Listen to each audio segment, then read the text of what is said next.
이상하게 강단에만 올라오면 더 해요. 뭔가 이상합니다. 자, 오늘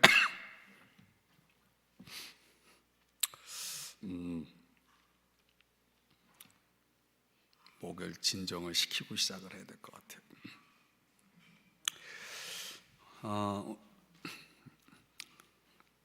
호세아 4장 같이 함께 묵상하겠는데요. 4장 앞에는 몇 장이 있죠? 네, 3장이 있죠. 4장 전에는 3장이 있고 4장 다음에는 5장이 있고, 우리가 3장을 묵상하면서 주제가 뭐였냐면 하나님 사랑이었죠. 하나님 사랑. 하나님의 사랑은 어떤 사랑이냐? 아주 놀라운 사랑이죠. 끝이 없는 사랑. 그 어느 것과도 비교할 수 없는 사랑이죠. 근데 그 사랑을 이야기하다가 4장에 와서는 심판에 대해서 이야기를 합니다. 공의, 하나님의 거룩성, 공의성, 정의라고도 말할 수 있죠. 시편 89편에 보면은 의와 공의가 주의 보좌의 기초다 그랬습니다. 하나님은 어떤 분이시냐면 공의의 하나님이시다. 다른 말로는 거룩하신 하나님이시다, 이렇게 말씀을 하죠. 하나님은 공의의 하나님이시기 때문에 그 공의의 하나님은 죄에 대해서 아주 민감하게 반응하십니다. 그 죄에 대해서, 우리 인간이 범하는 죄에 대해서 너무나 마음 아파하시고 또 죄를 거부하시고, 그래서 죄를 가지고 인간이 하나님 앞에 나아갈 수 없으면 모든 사람이 죄를 범했을 때에 하나님의 영광에 이를 수가 없는 거예요. 하나님을 근접할 수가 없어요. 왜? 그분은 죄를 거부하기 때문에, 죄 자체를 거부하기 때문에 죄를 가지고는 나갈 수가 없거든요. 거부할 뿐만 아니라 죄를 반드시 심판하시는 분이시거든요. 근데 하나님께서 그 죄에 대해서는 그렇게 반응하지만 죄인에 대해서는, 지난주에도 살펴봤지만은 죄인에 대해서는 사랑하시거든요. 사랑이 있으시거든요. 그래서 어떻게든 죄를 처리하면서, 죄를 해결하면서 죄를 용서하시고 또 하나님과의 관계를 회복할 수 있기를 하나님이 간절히 원하시는 거예요. 그래서 그 죄에 대해서 공의로우신 하나님, 죄를 대하실 때 하나님의 그 공의로우심이 이스라엘 백성들에게 이제 오늘 본문 4장에서 드러나는데, 문제는 죄를 해결을 해야 될 백성들이 준비되어 있지 않는 것입니다. 그리고 용서받기 위해서 회개를 해야 되는데 회개를 안 하는 거예요. 회개를 안 해요. 회개를 안 하는 이유는 죄를 인정하지 않기 때문이죠. 자기들이 행한 것에 대해서 그것을 인정을 하지 않는 거예요. 그러니까 여기에 대해서 하나님께서는 죄를 범했는데 죄를 인정하지 않고 회개하지 않는다. 이제 이 문제를 해결하기 위해서 그 죄를 범한 사람들을 법정으로 끌고 가서 이제 법정에서 재판을 하는 겁니다. 그게 이제 오늘 4장의 내용입니다. 1절을 다시 보시면 논쟁하시나니, 여기에 논쟁이라는 단어가 무슨 개인적으로 이렇게 뭐 말다툼하는 그런 차원이 아니라 공식적인 논쟁입니다. 공식적인, 말하자면 법정 다툼과 같은 겁니다. 법정에서 검사가 이제 죄인을 앞에 놓고 검사가 그 죄를 하나씩 따져 묻는 그런 차원에서 그 죄에 대한, 구체적인 그 죄에 대한 논고를 하듯이 하나씩 죄를 이렇게 이제 읽어 나가는 것입니다. 그게 바로 오늘 4장의 말씀이거든요. 그러니까 하나님께서 이스라엘 백성들이 회개하지 않고 인정하지 않는 죄의 목록에 대해서 하나씩 이제 구체적으로 논고를 법정에서, 하나님의 법정에서 그 죄를 논고하시는 내용인데, 첫 번째가 백성들의 죄입니다. 백성들의 죄. 자, 1절을 다시 보시면은요, 자막의 내용만 한번 같이 읽어보겠습니다. 시작.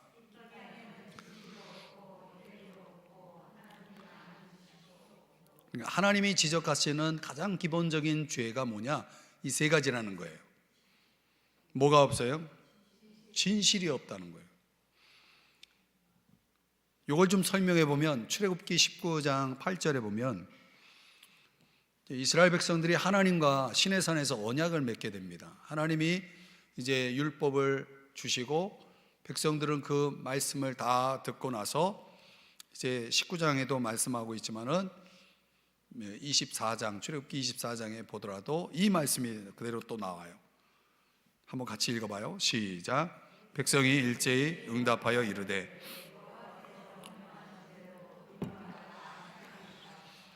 여호와께서 명령하신 대로 우리가 뭐 하겠다?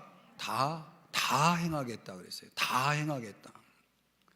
그러니까 이거는 백성들이 하나님과의 약속이에요. 하나님과의 약속을 이렇게 한 겁니다. 우리가 하나님 말씀하신 대로 다 그대로 행하겠습니다 라고 그렇게 약속을 했어요. 근데 약속을 지켰습니까? 약속을 깼어요. 여러분들이 약속을 잘 지킵니까? 고멜이 결혼 서약을 하고 호세아와 결혼했는데 그 결혼 서약을 잊어버리고 그걸 무시한 것처럼 백성들이, 이스라엘 백성들이 하나님과의 약속을 어기고 우상에게 이제 눈을 돌리게 되는 겁니다. 그러니까 하나님 앞에서 그들이 말한 19장 8절의 말씀, 명령하신 대로 우리가 다 행하겠다라고 한 그 말에는 뭐가 없는 거예요? 진실함이 없는 거예요. 과연 진실함이 있었다면 그들은 그렇게 행동하면 안 되죠. 그 말에 대한 어떤 진실성, 신실함, 충성됨, 그 말을 하지 말았으면 좋았을 텐데 말을 해놓고 그걸 지키지 않았다. 그 진실함이 없는 거죠. 하나님이 제일 먼저 이스라엘 백성들의 죄를 지적할 때 언급한 것이 바로 이 죄입니다. 진실함이 없는 죄, 말의 진정성이 없는 죄. 여러분들이 이제 아마 이 그림을 거의 모든 분들이 다 보셨으리라고 보는데, 엘리아스 셀먼이라고 하는 미국의 화가인데요. 그가 이제 그린 대표적 작품의 이름은 선한 목자라는 그림이죠. 양들이 앞에 있고 예수님이 아주 작은 어린 양을 이렇게 안고 굉장히 사랑스러운 눈으로 바라보고 계신 모습. 저작권 때문에 제가 여러분들에게 영상으로 화면으로 보여드리지 못하는데, 그런 거 보셨죠? 양이 여러 마리가 앞에 있고 예수님이 작은 어린 양을 이렇게 안고 바라보시는 그런 모습을 그린 거죠. 엘리아스 셀먼이 바로 이제 그런 그림을 그렸습니다. 근데 여기에 이제 그 스토리가 있어요.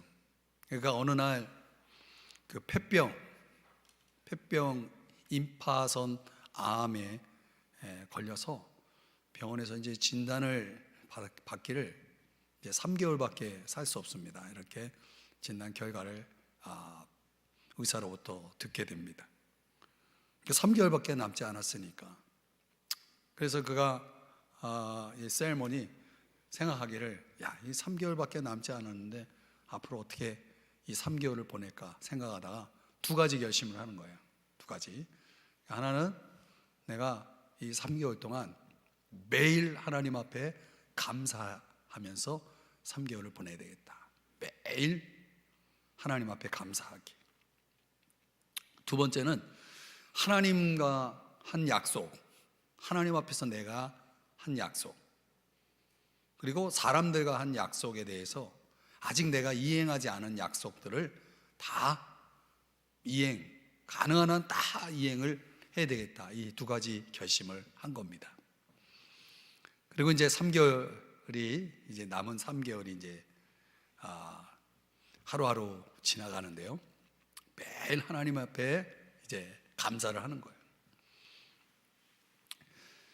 또 지켜야 될 약속들, 그 약속들을 지키기 위해서 내가 무슨 약속을 하나님 앞에서 했나, 하나님과의 약속을 하나하나 생각이 날 때마다 그걸 이제 이행을 하는 거예요. 뭐 여러 가지죠. 그가 이제 하나님 앞에 약속한 것 가운데 헌금 작정한 거, 이런 거 또 하나님 앞에 드리고, 또 어떤 봉사를 하는 데 있어서 하나님 앞에 약속한 거, 이런 것도 하고, 또 사람들 죄송합니다.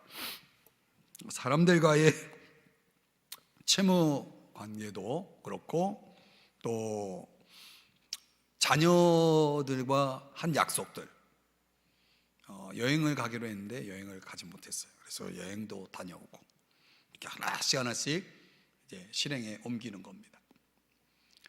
의사가 몇 개월 남았다고 그랬어요? 3개월 남았다고 그러는데 3개월이 벌써 지나간 거예요. 후딱 지나갔죠. 1년이 지나가는 거예요. 2년이 지나가는 거예요. 병색이 짙어지는 게 아니라 그대로예요. 그 시간 가는 줄 모르고 매일 감사하고, 매일 또 하나님과 사람 앞에 맺은 약속들에 대해서 생각나는 대로 하나씩 다 그거를 이행해 나가면서 어느덧 시간이 1년이 지나 2년이 지나가고 있는 거예요. 야, 그거 신기하다. 그래서 어느 날 또 내가 아직도 이행하지 않은 약속이 있을까 해가지고 가만히 생각을 해보니까 자기가 하나님과 약속한 것이 딱 하나 생각이 또 난 거예요. 그게 뭐냐, 그가 화가니까 주님을 내가 한번 그려봐야 되겠다 하는 그런 약속을 주님 앞에서 했었던 것이 기억이 나는 거예요. 그래서 그는 하나님 앞에 기도하면서 마침내 그 작품을 완성하게 되었는데, 그게 바로 그 선한 목자라는 제목으로 알려진 그 작품이었다는 거예요. 마침내 그는 약속을 지켰고, 그가 하나님 앞에서 진실한 신앙인임을, 그 진실함을 회복했을 때 하나님께서 그 셀몬을 축복하셔서 3개월밖에 못 산다고 했는데, 그는 그 3개월이 뭡니까? 1년이 넘어 2년이 넘어 진실하신 그 하나님께서 그의 인생을 축복하셔서 우리가 그 위대한 작품을 통해서 또 은혜도 받고, 여러분 이렇게 그에게 이제 하나님께서 주신 은혜가 주어진 것입니다. 오늘 우리가 살아가면서 알게 모르게 하나님 앞에서 또 사람들 앞에서 우리가 어떤 말들을 하고 어떤 약속을 할 때 과연 그런 것들이 얼마큼 진실성을 가지고 진실함을 가지고 이루어지고 있는가, 한번 오늘 더하네요.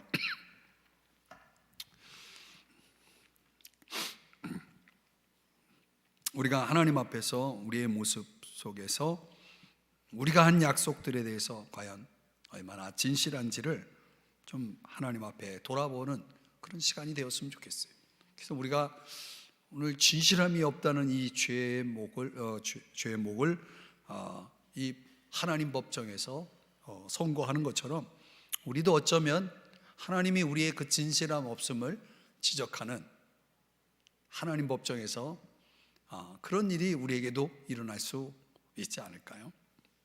자, 두 번째 오늘 지적하고 있는 죄가 뭐냐면 인애도 없고 그랬어요. 인애도 없고, 이 인애라는 것은 헤세드라는 단어인데요, 풀어서 설명하면 조건 없는 사랑입니다. 조건 없는 사랑. 그러니까 하나님과의 언약이 거절되고 깨질 때 즉각적으로 그들에게 있어서 나타난 증상이 뭐냐면 서로 착취하는, 서로의 것을 빼앗는 그런 일들이 벌어지는 거예요. 그러니까 위로 하나님과의 관계 속에서 약속이 거절되고 지켜지지 않을 때에, 진실함이 없을 때에 그것이 그 인내 없는 삶으로 그대로 또 연결되더라는 것입니다. 그러니까 하나님과의 관계가 이웃과의 관계에 영향을 미친 거죠. 여러분, 당연히 하나님을 사랑한다면 이웃을 사랑할 수밖에 없는 그런 원리와 같다는 것입니다. 그래서 로마서 13장 10절에서 말씀하는데 한번 같이 읽어볼까요? 시작. 그러므로 사랑은 율법의 완성이니라. 아멘. 이스라엘 백성들 안에는 자비도 없고 이웃사랑도 없고 가난하고 궁핍한 사람들에 대한 동정도 없는 그런 아주 서로를 향한 완고한 마음만 남아있는 것입니다. 왜 이렇게 됐느냐? 이 진실함이 없는 것과 다 연결되는 거죠. 진실함이 없고 인애도 없는 것입니다. 그러니까 위로 하나님과의 관계가 잘못되면 그 모든 것들이 다 다른 인간 관계 속에서 그 결과물이 나오는 것입니다. 오늘 우리가 하나님 앞에서 또 얼마나 큰 사랑을 받았고 또 큰 용서를 받았는가 라고 하는 것을 생각할 때 그것이 이웃과의 관계 속에서, 다른 사람과의 관계 속에서 과연 어떻게 반영되고 있는지를 한번 보세요. 하나님이 우리를 그분의 법정에 세워놓고 우리에게 죄의 목록을 구체적으로 논고하실 때 어쩌면 우리들을 향해서도 똑같은 말씀을 하실 수도 있는 거예요. 너희들 참 사랑이 없구나, 이렇게 말씀하실 수 있는 거죠. 세 번째로 오늘 본문에서 지적하는 또 죄의 목록이 뭐냐면 하나님에 대한 무지. 여기 보니까 하나님을 아는 지식도 없다 그랬어요. 하나님을 알지 못하는 거예요. 지식이 없어요. 무지한 거죠. 6절 말씀에도 보니까 그렇게 말씀합니다. 지식이 없으므로, 지식이 없다는 게 그 결과가 무엇과 연결되냐면 망하는 도다 그랬어요. 망하는 도다. 여기서 말하는 지식이라고 하는 것은 어떤 무엇에 관한 정보, 이런 차원의 단순한 지식이 아니고 아주 친밀한 그런 관계와 연결된 지식이라고 볼 수 있습니다. 그 다트라고 하는 단어를 쓰는데 이 단어와 아주 가까운, 거의 같은 의미라 할 수 있는 신약의 단어가 뭐냐면 기노스코라고 하는 단어예요. 그 단어가 어디 나오냐면 요한복음 17장 3절인데 한번 같이 읽어보겠습니다. 시작. 영생은 곧 유일하신 참 하나님과 그가 보내신 자 예수 그리스도를 아는 것이니이다. 아멘. 여기서 말씀하고 있는 안다라고 하는 기노스코라고 하는 단어가 경험적인 알을 얘기하거든요.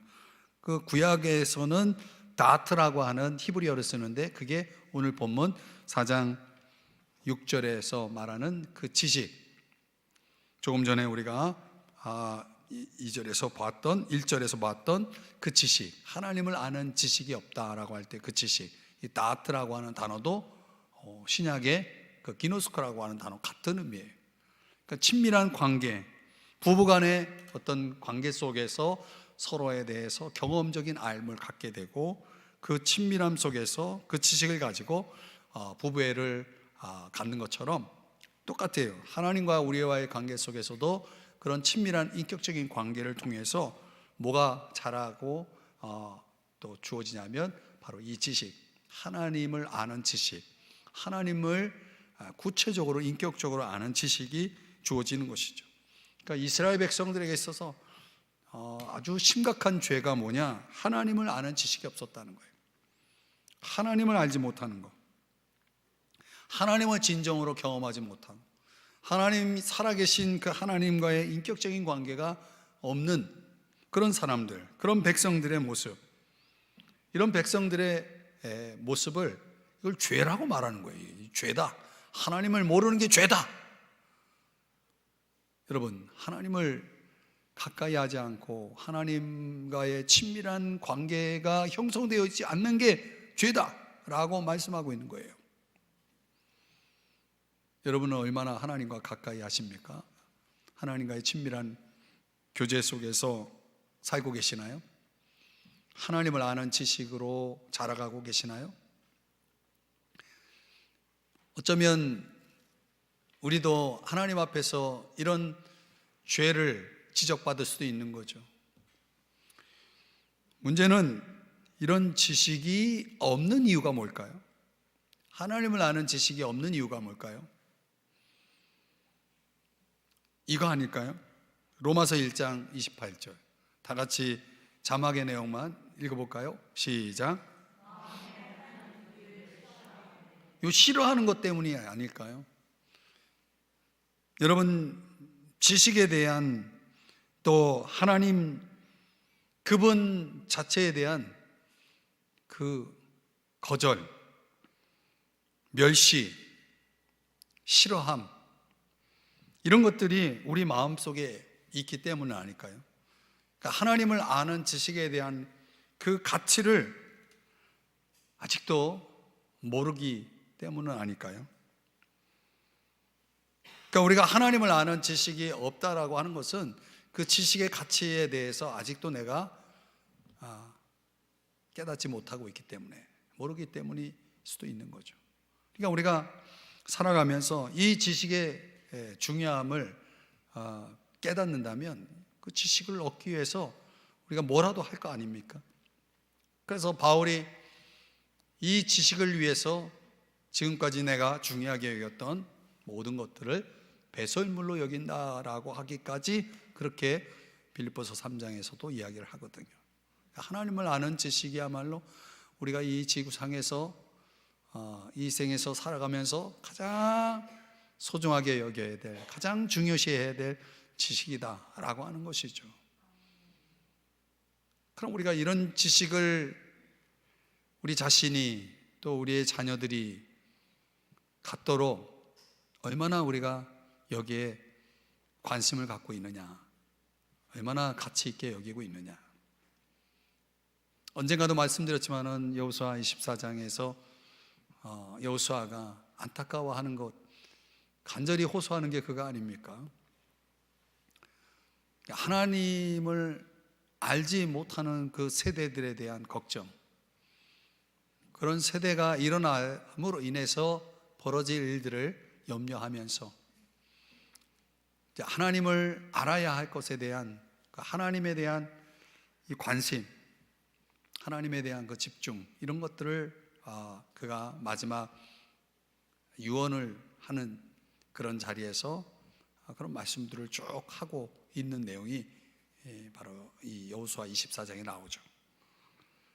그러니까 오늘 진실함도 없고 사랑도 없고 하나님을 아는 지식도 없는 이런 기본적인 세 가지 죄의 목록을 놓고 이것으로 인해서 어떤 결과가 나오느냐, 그 결과적인 죄에 대해서 오늘 호세아 4장 2절 3절에서는 이렇게 말씀하고 있는 겁니다.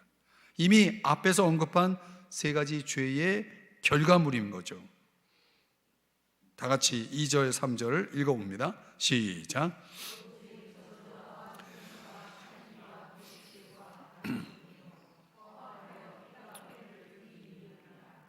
그러므로 이 땅이 슬퍼하며 거기 사는 자와 들짐승과 공중에 나는 새가 다 쇠잔할 것이요 바다의 고기도 없어지리라. 아멘.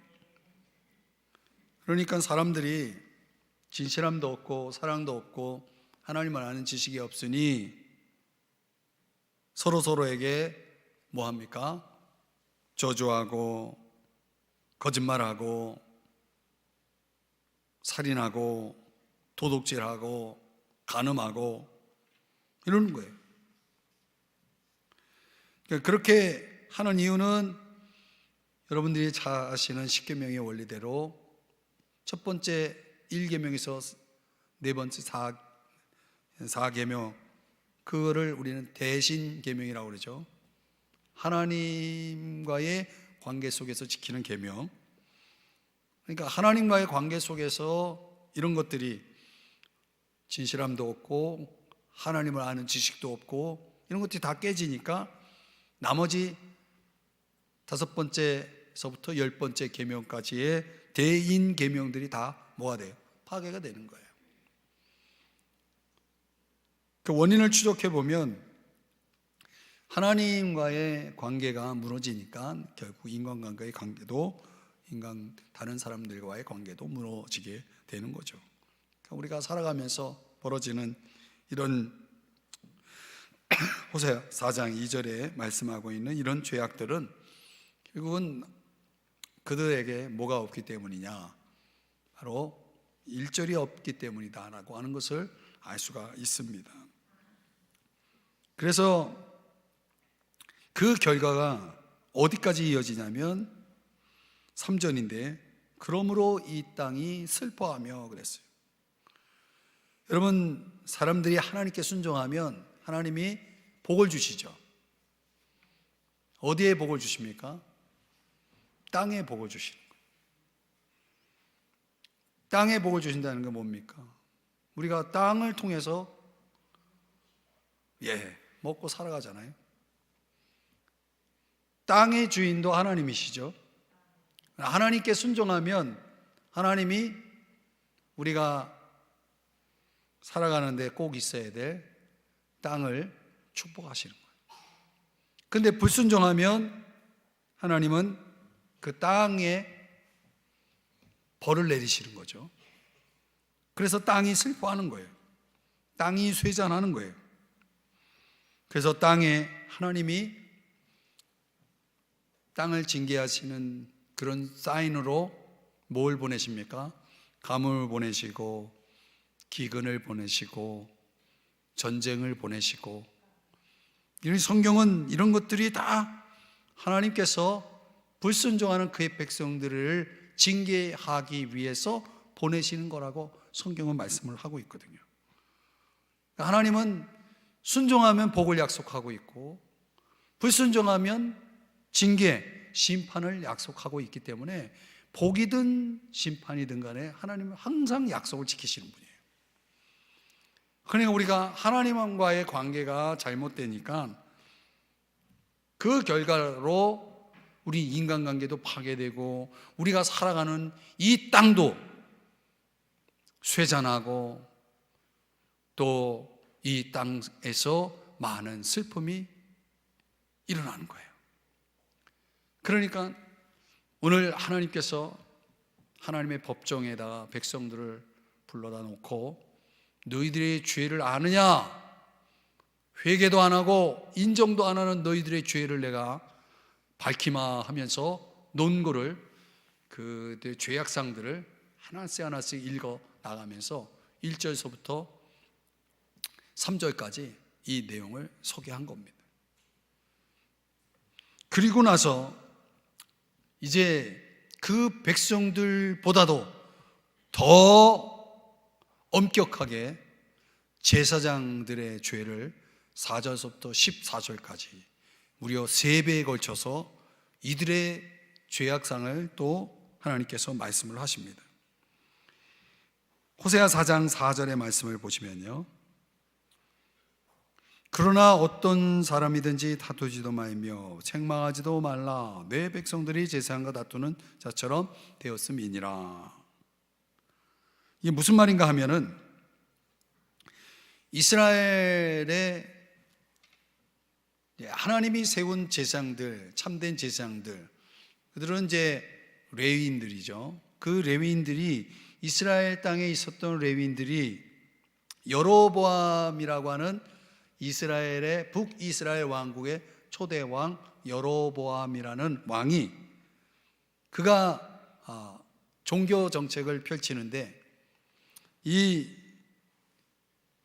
레위인들 제사장들을 다 해고시킵니다. 해고를 시켜요. 해임을 해버렸어요. 그리고 그들이 제사장 되지 못하게 만드는 거예요. 그 제사장인 레위인들이 제사장 역할을 못하게 하니까 다 도망을 가가지고 어디로 가냐? 예루살렘, 유다 땅으로 도망을 간 거예요. 이 남쪽 유다 왕국으로 그들이 이제 도망을 가죠. 그 제사장이 없어졌잖아요. 여로보암 왕이 어떤 짓을 했냐면 자기들이 만든 우상을 위해서 직접 자기가 왕이 제사장을 임명하는 겁니다. 그러니까 하나님이 세운 법과는 상관이 없이 자기가 임의대로 제사장들을 세우는 거예요. 그는 제사장은 제사장이지만 그 여로보암 왕이 세운 제사장들은 당연히 하나님을 알 리가 없죠. 하나님 말씀을 알 리가 없죠. 자, 그 말씀이 역대하 11장에 나오는 내용입니다. 제가 설명을 드렸어요. 이스라엘 사람들이 자기들의 마을들과 산업을 떠났다. 왜? 해임을 당했으니까. 직분을 행하지 못하게 하는 거예요. 원래 그 진짜 제사장들은 직분을 행하지 못하게 하고 15절에 보면은 자기가 임의대로 제사장들을 세워서 하나님을 섬기는 자가 아니라 우상을 섬기는 제사장들을 세워서 그 일들을 하고 한 거예요. 그러니까 왕이 임명한 제사장들 가짜죠. 그 가짜 제사장들은 하나님도 모르고 그분의 말씀도 모르고 오로지 그 산당의 우상을 위해서 마련한 제단 속에 이제 여러 매춘부들과 연결하면서 자기들의 이득을 위해서 이득을 챙기는 데만 관심을 갖는 그런 가짜 제사장들이 세워진 겁니다. 그러니까 호세아 선지자는 그 가짜 제사장들을 향해서 오늘의 말씀 속에서 그런 내용을 얘기를 하는 거예요. 너희들이 나쁜 본을 보이고 있기 때문에 백성들이 결국은 그 본을 다 따라가고 있으니 그 백성들이 잘못한 거에 대해서 비난하지도 말고 다투지도 말고 책망도 하지 말라, 이런 말씀을 한 겁니다. 그게 4장 4절 여러분들에게 보여드린 이 말씀의 의미예요. 이게 굉장히 무서운 일이에요. 여러분, 이게 무슨 내용인지 이해가 되십니까? 영적 리더십이 가는 곳으로 교회가 따라가는 거예요. 그럼 영적 리더십이 잘못되면 교회도 잘못되는 거예요. 교회가 잘못되면 그 교회는 그 지역사회의 소금이고 빛인데 그 교회가 잘못된 곳으로 가면 그 지역사회도, 그 지역사회의 도덕도 그 잘못된 곳으로 가는 거예요. 그래서 사회가 그렇게 잘못된 곳으로 간다면 당연히 나라는 똑같은 방향으로 가겠죠. 그 연쇄현상이 일어나는 거죠. 지금 여로보암이 그 세운 정책에 의해서 북이스라엘 왕국이 그렇게 돼버린 거예요. 영적 리더십이 하나님도 모르지, 말씀도 모르지, 그들이 하는 일들을 백성들이 좀 따라가고 있고, 백성들이 따라가다 보니까 나라 전체가, 사회 전체가 완전히 우상을 섬기는 나라로 그렇게 전락을 해버린 겁니다. 그러니까 교회가 타락하면요, 나라는 타락하게 돼 있는 겁니다. 더 정확하게 말하면 교회 지도자들이 타락하면 나라는 망하는 것입니다. 마태복음 5장 13절 이하에서 예수님께서 말씀하신 내용이 그겁니다. 너희는 세상의 소금이다. 소금이 맛을 잃으면 어떻게 됩니까? 쓸데가 없으니까 버려지는 거예요. 또 너희는 세상의 빛이다. 14절에서는 또 이렇게 말씀을 하죠. 빛이라는 것은 잘 보이도록 등경 위에 둡니다. 그래서 모든 집안에 있는 모든 사람들에게 그 빛이 비춰지도록 하는 거죠. 그런 것처럼 16절에서 우리의 착한 행실을 통해서 그 어두운 세상에 빛을 비추어서 세상 사람들이 하나님께 영광을 돌리게 하라고 하는 말씀을 예수님이 산상수훈을 통해서 그렇게 말씀을 하셨잖아요. 잠언에도 보면 한번 18절 19절의 말씀인데, 잠언 4장 말씀 같이 읽어보겠습니다. 시작. 크게 빛나 한낮의 광명에 이르거니와 악인의 길은 어둠 같아서 그가 걸려 넘어져도 그것이 무엇인지 깨닫지 못하느니라. 아멘. 바로 이런 원리예요.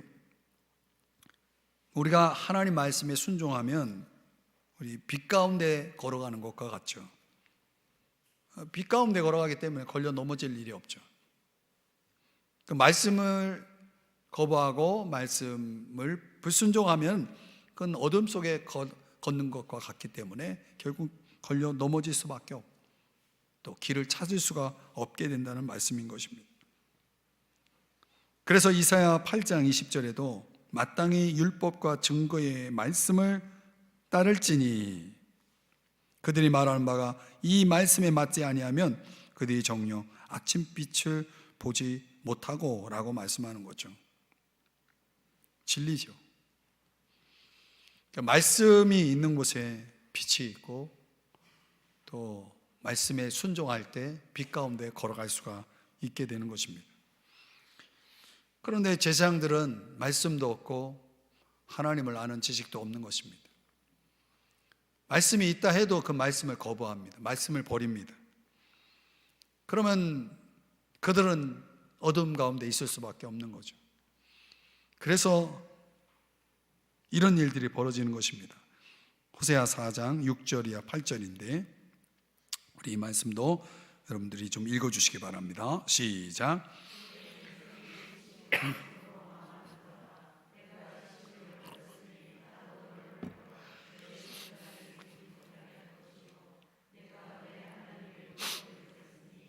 나도 네 자녀들을 잊어버리리라.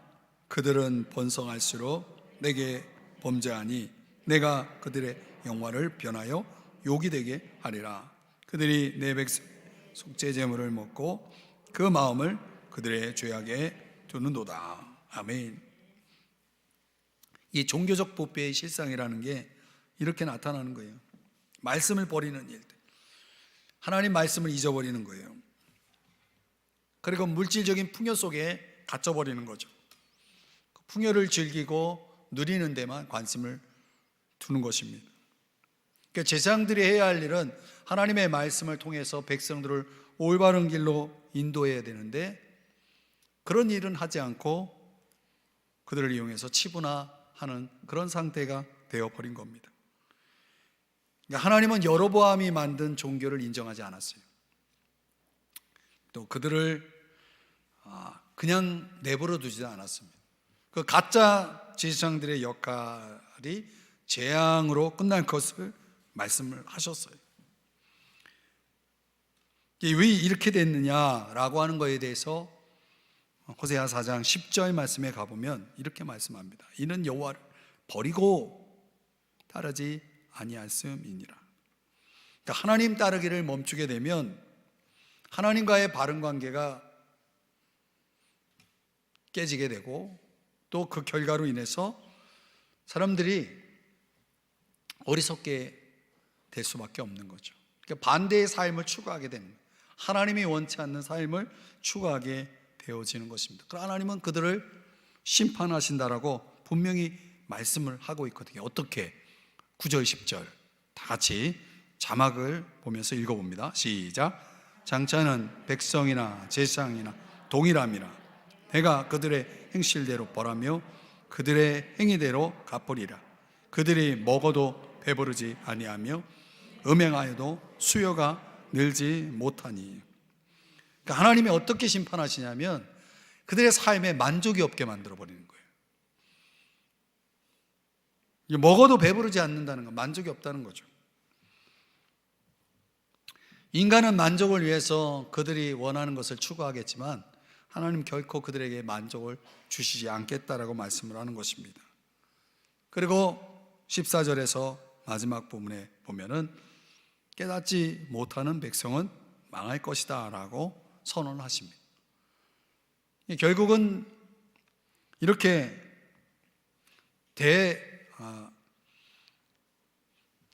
대인계명, 대신계명이라고 하는 큰 계명을 놓고 하나님과 관계가 무너진 백성들의 죄악상과 또 하나님을 알지 못하고 또 하나님의 법을 알지 못하는 제사장들의 죄악상을 지적한 후에 마지막 세 번째는 이제 법정의 관중들, 청중들을 향해서 경고합니다.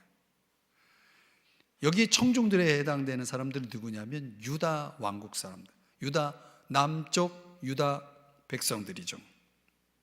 그러니까 호세아 선지자는 지금 하나님 법정에 누구를 끌고 왔냐면 북이스라엘 왕국의 백성들과 그 가짜 제사장들을 불러다 놓고 지금 논고를 마쳤어요. 그럼 이 재판의 과정을 지켜본 사람들이 누구냐? 저 남쪽에 있는 유다 왕국의 백성들이에요. 그들이 지금 하나님께서 저 북이스라엘 백성들과 제사장들을 지금 재판하고 있는 장면들을 목격하면서 그들을 향해서도 이제 남쪽 유다 왕국의 백성들을 향해서도 이런 경고를 15절 이하 17절에서 하고 있는 것입니다. 한번 보시면요, 이스라엘아 너는 음행하여도 유다는 죄를 범하지 못하게 할 것이라. 여러분, 다 그렇게 죄를 향해서 가고 있더라도 유다는 죄를 범하지 못하게 할 것이라. 유다는 모두가 다 그렇게 가도 그렇게 가지 말아야 될 사람들이 있는 거예요. 하나님은 지금 샘플로 북이스라엘을 놓고 지금 재판을 벌이고 있는 거, 법정에서 논쟁을 하고 있는 겁니다. 너희는 길갈로 가지 말며 벳아웬으로 올라가지 말며 여호와의 사심을 두고 맹세하지 말지어다. 16절 이스라엘은 완강한 암소처럼 완강하니 이제 여호와께서 어린 양을 넓은 들에서 먹임같이 그들을 먹이시겠느냐. 그러니까 이스라엘은 완강한 암소예요. 아주 순진하고 순종적인 어린 양이 아니에요. 이렇게 하나님 앞에 완강한 마음으로, 단단한 마음으로 하나님 말씀을 거부하며 살아가는 그들의 모습을 이제 비유하면서 17절에서 이렇게 말씀하는 겁니다. 에브라임이 우상과 연합하였으니 버려두라. 더 이상은 회복 불가능한, 더 이상은 기대할 수 없는 이들, 지금 죄악으로 치닫고 있는, 끊임없이 그 길을 가고 있는 그런 완고한 암소와 같은 이스라엘을 버려두라. 그러나 너희들은 절대 저렇게 돼서는 안 된다. 너희들은 절대 저들을 따라가서는 안 된다. 저들이 가는 길을 가지 말고, 저들이 올라가는 곳에 가지 말고, 저들을 절대로 본받아서는 안 된다. 내가 회오리 바람으로 저 왕국을 다 쓸어버릴 것이니 너희들은 정신을 바짝 차려야 된다 라고 지금 법정에 나와 있는 관중석에 앉아있는 청중들을 향해서, 유다 왕국을 향해서 호세아 선지자를 통해 지금 경고를 하고 있는 것입니다. 여러분, 지금 유다 백성들을 향해서 어떤 경고를 하고 있느냐, 조금 더 부연 설명드리면, 오늘 그 16절 말씀 속에서 15절에서부터 보시면은 그런 말씀을 하죠. 길갈로 가지 말며 벳아웬으로 올라가지 말며. 이 두 곳이 어디냐면은 북이스라엘 백성들이 하나님이 계신 성전, 제단, 예루살렘이라는 제단을 대체한 제단입니다. 그러니까 북이스라엘 백성들은 여로보암 왕의 종교 정책에 따라서 우리가 왜 저 유다와 상관없는 우리가 왜 예루살렘까지 가서 하나님 앞에 예배를 드려야 되느냐? 우리는 우리끼리 예배를 드리자. 우리는 우리를 위한 장소에서 예배를 드리자 해서 그들이 예루살렘과 같은 하나님 앞에 예배를 드릴 제단을 길갈, 베다웬 이런 곳에다가 세워놓은 거예요. 그 사람들이 하나님을 예배하러 예루살렘으로 가야 되는데 예루살렘 안 가고 길갈로 가는 거예요. 베다웬으로 가는 거예요.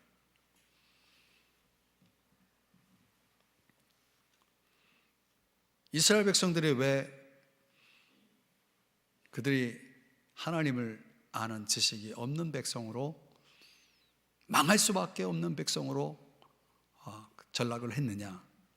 그 이유는 그들이 예루살렘으로 가지 않았기 때문에 그래요. 그들이 예루살렘이 아닌 길갈과 베다웬으로 갔기 때문에 그래요.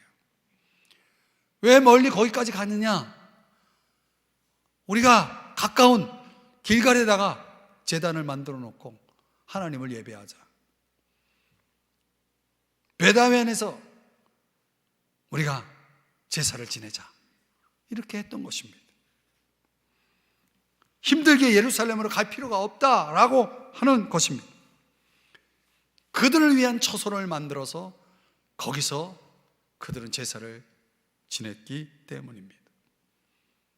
사랑하는 여러분, 오늘날 이 실리주의, 실용주의라고 하는 시대를 살아가는 우리들은 하나님이 정한 곳에 가지 않고 자꾸 자기 임의대로, 자기 편리대로 신앙생활을 그렇게 만들어 가는 거예요.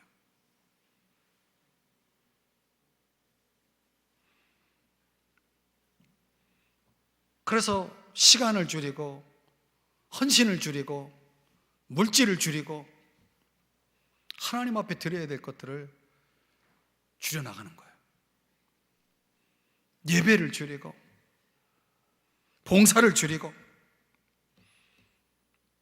그렇게 해서 나온 결과물이 뭐냐? 결국은 오늘 법정에서 온 이스라엘 백성들처럼 제사장들처럼 돼버린 거예요. 오늘날 한국교회가 지금 그렇게 돼가고 있다는 거예요. 이 코로나19를 통해서 또 한국교회가 그렇게 돼가고 있는지 모르겠습니다. 저는 우리가 살고 있는 이 시대가 지금 포스트 코로나 시대가 되었죠. 이 호세아 시대에 못지않게 지금 혼탁해 있고 어둠 가운데 있는 시대라고 생각이 됩니다. 우리를 포함해서 정말 교회에 많은 하나님을 믿는다고 하는 사람들 속에 진실함을 찾기 어렵고 사랑을 찾기 어렵고 하나님을 아는 지식이 없는 시대, 그런 시대 속에 지금 서 있는 것입니다. 많은 사람들이 자기 편리대로 하나님을 믿습니다. 성경대로 믿지 않고 말씀대로 따르지 않고 자기 편리대로 신앙생활을 합니다. 그리고 급기야 하나님을 버리고 떠나는 사람들이 정말 어마어마하게 많습니다. 나름대로는 하나님을 안다라고 자부할지 모르지만 그러나 분명히 성경은 말씀합니다. 하나님을 아는 지식이 없으면 망한다. 망하는 겁니다. 그 영혼이 망하고 그 인생이 망하고 삶이 망하게 되어 있는 것입니다. 하나님이 분명히 경고를 했어요. 내 백성이 지식이 없어서 망하는도다 그랬어요. 이건 하나님의 경고입니다. 우리 사회가 얼마나 지식을 많이 가지고 있습니까?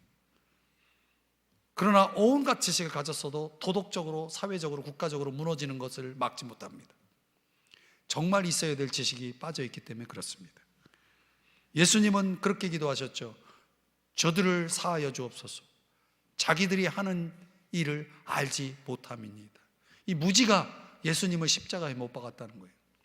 무지가 구원자 되신 메시아이신 예수 그리스도를 십자가에 못 박았다는 거예요. 그게 유대인들이에요. 그게 이스라엘 사람들이에요. 사랑하는 여러분, 오늘 많은 이들이 하나님을 버리고 떠나는 시대에 살고 있습니다.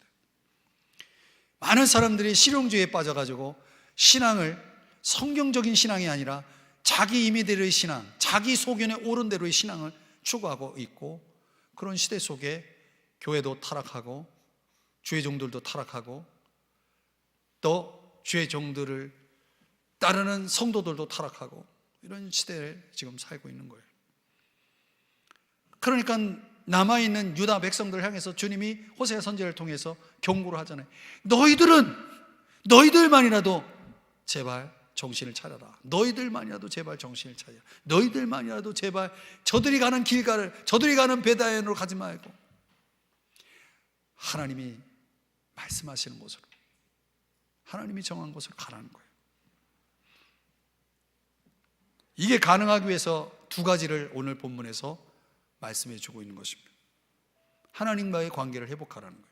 하나님과의 친밀한 관계를 회복하고, 그리고 과연 하나님 앞에서 나는 정말 얼마나 진실성을 가지고, 진실함을 가지고, 또 사랑을 가지고, 인애를 가지고, 또 올바른 지식을 가지고 신앙생활을 하고 있느냐, 이런 것들을 우리가 갖지 않으면, 이 기본적인 것이 무너지면은 나머지는 볼 것도 없는 거예요. 그래서 오늘 이 앞에서 이 세 가지의 무서운 죄를, 심각한 죄를 지적하신 거예요. 그러니까 우리가 이걸 회복해야 됩니다. 또 우리 자녀들에게 이걸 회복시켜줘야 됩니다. 진실함을, 사랑을, 하나님을 아는 지식, 우리가 여기에 우리가 정말 집중하고 이 싸움을 싸워서 이겨내야 되겠습니다. 사랑하시는 주님, 참으로 복된 인생을 살기를 원하고 하나님 앞에 쓰임받고 의미 있는 인생을 살기를 원하지만, 오늘날 많은 사람들이 하나님을 아는 지식이 없고 그래서 망하는 길을 가고 있는 모습을 봅니다. 오 주님,